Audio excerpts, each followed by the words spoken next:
पंतप्रधान, मुख्यमंत्री आणि मंत्र्यांना त्यांच्या अटकेनंतर 30 दिवसांमध्ये पदावरून हटवण्याची तरतूद करणारे नवं विधेयक सध्या भारतीय राजकारणातील सर्वात मोठं वादळ ठरलंय।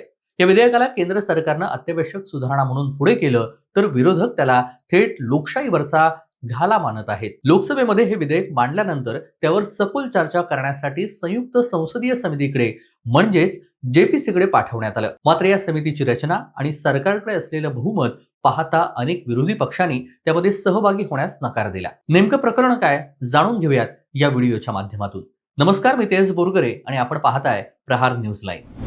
सुरुवातीला समाजवादी पक्ष आणि तृणमूल काँग्रेस यांनी जेपीसी पासून स्वतःला दूर ठेवलं आणि त्यानंतर आता आम आदमी पार्टीने देखील स्पष्टपणे सांगितलंय की अशा समितीमध्ये बसून काही हाती लागणार नाही, कारण निर्णय आधीच झालेला आहे। त्यांच्या या भूमिकेमुळे विरोधी ऐक्याच्या प्रयत्नांवर प्रश्नचिन्ह उभं राहिलंय।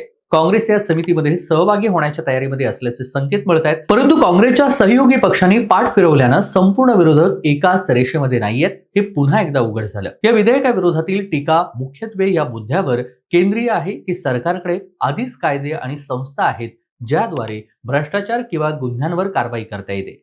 एखाद्या मंत्र्याला किंवा मुख्यमंत्र्याला फक्त अटकेच्या आधारावरती पदावरून हटवणं म्हणजे न्यायालयीन प्रक्रियेपूर्वीच शिक्षा ठोठावणं होय, असं मत अनेक घटनातज्ञांनी मांडलेलं आहे। विरोधकांचा आरोप आहे की ही तरतूद प्रामुख्यानं गैर भाजप शासित राज्यातील मुख्यमंत्र्यांना लक्ष्य करण्यासाठी वापरली जाऊ शकते, असा विरोधकांचा आरोप आहे। याउलट गृहमंत्री अमित शहा यांनी या विधेयकाचं जोरदार समर्थन केलं। त्यांचं म्हणणं आहे की जर एक सामान्य कर्मचारी तुरुंगात गेला तर त्याची नोकरी टिकत नाही, मग देश चालवणाऱ्या व्यक्तींना तशाच निकषांवरती जबाबदार धरण्यात गैर काय आहे, असं त्यांचं म्हणणं आहे। पंतप्रधान नरेंद्र मोदी यांनीही याच आशयाचं विधान करत विचारलं की सरकार कारभार जेलमधून चालवणं लोकशाहीला शोभतं का? त्यांच्या मते ही सुधारणा म्हणजे पारदर्शकतेकडे टाकलेलं एक पाऊल आहे। याच पार्श्वभूमीवर विरोधकांचे वेगवेगळे सूर मात्र अधिक ठळक झालेत।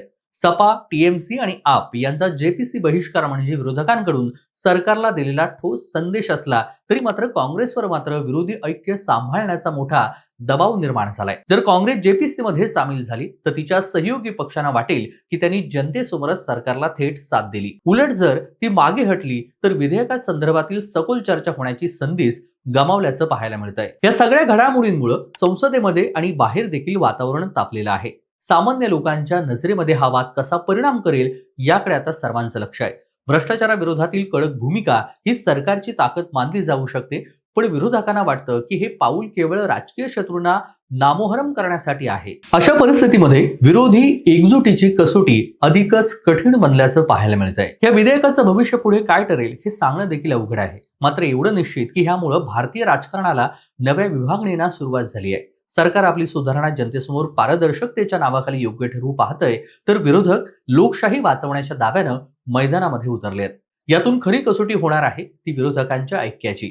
जर ते खरोखरच एकत्र राहिले तर सरकारला टक्कर देता येईल, अन्यथा या विधेयकाच्या वादामधून भाजप राजकीय लाभ मिळवू शकतो। तुम्हाला ही माहिती कशी वाटली हे कमेंटच्या माध्यमातून नक्की कळवा आणि अशाच नवनवीन व्हिडिओ पाहण्यासाठी प्रहार न्यूज चॅनलला लाईक, शेअर आणि सबस्क्राईब करा। धन्यवाद।